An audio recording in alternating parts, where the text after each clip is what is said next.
Hey, everybody, welcome. Thanks for joining me. This is Set for Life.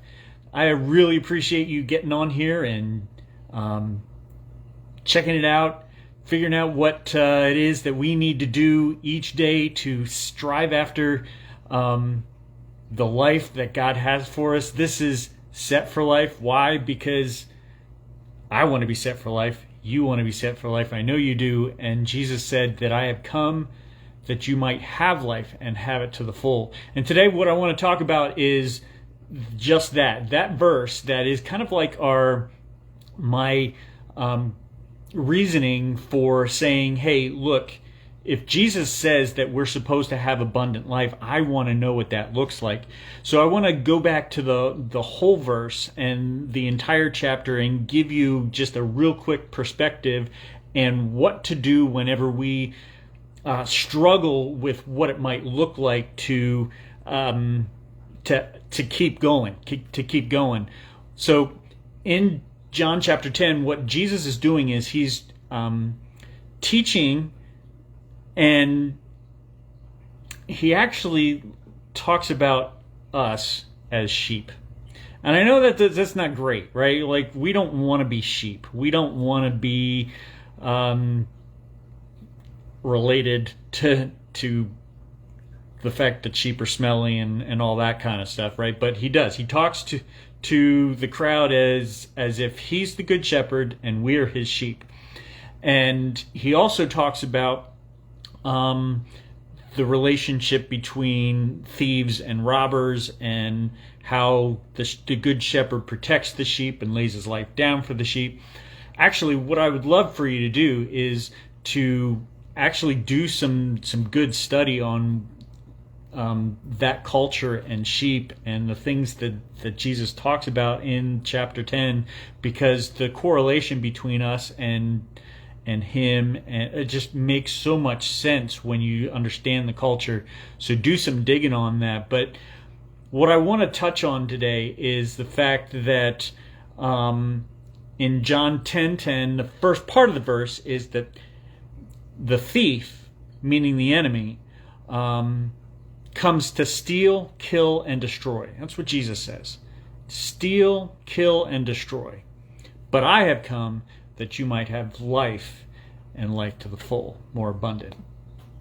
And it is true that when we're seeking after God, and we're seeking after doing what we feel he's calling us to do, and we're trying to be a reflection for him, we're trying to learn of him, to go after what it really looks like to be a follower of Christ, it's going to happen. We're going to face opposition. We're going to face struggles.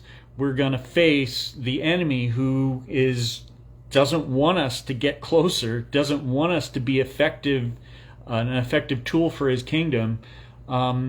He's going to discourage. He's going to pull out all the stops to try to get us to feel as if we're not doing the right thing. And the world doesn't help the situation, because if you're making the effort to seek after Christ, you're going, yeah, God, I want what you have for me. I want that life that you say that you have brought me.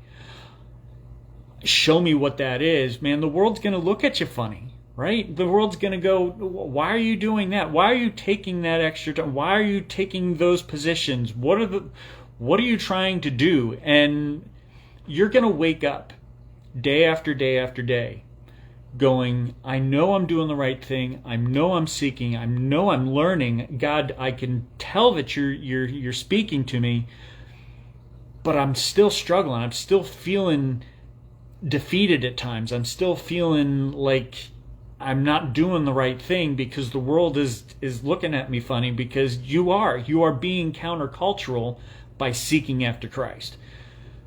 So my encouragement for you today is that you already won. We're going to wake up every day and go, I'm going after it today, and I know I'm going to run into opposition. I know I'm going to struggle. I know that the world's going to tell me I'm wrong. I know that there's going to be situations where I feel like I'm defeated, but you've already won. You've already won. Jesus has already won the victory over sin. Jesus has already done all the heavy lifting on everything. We talked about it before, that we have to take on his yoke because his yoke is easy and his burden is light. If we run in tandem step with him, he's already done all the heavy lifting against sin and all the heavy lifting against the enemy, and he's conquered death. He's given us life.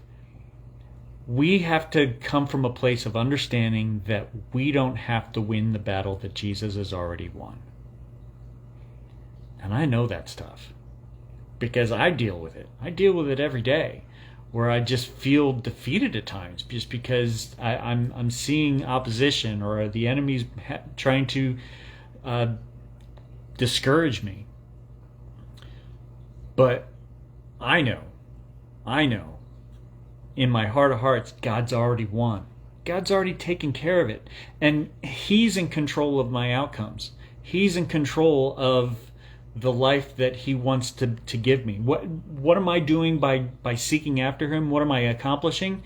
I'm not winning anything else that he's not already won. What I'm doing is I'm allowing his life to live through me.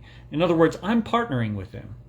I'm not trying to win anything. I'm just partnering with what he's already doing. And in doing that, that's what gives me the joy. That's what gives me the life.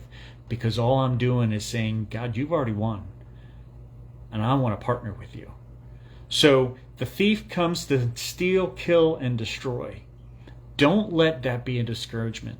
He's going to do it on a consistent basis as we strive after him, after God, as we do the things that he's asking us to do every day to walk in step with him and walk closer to him.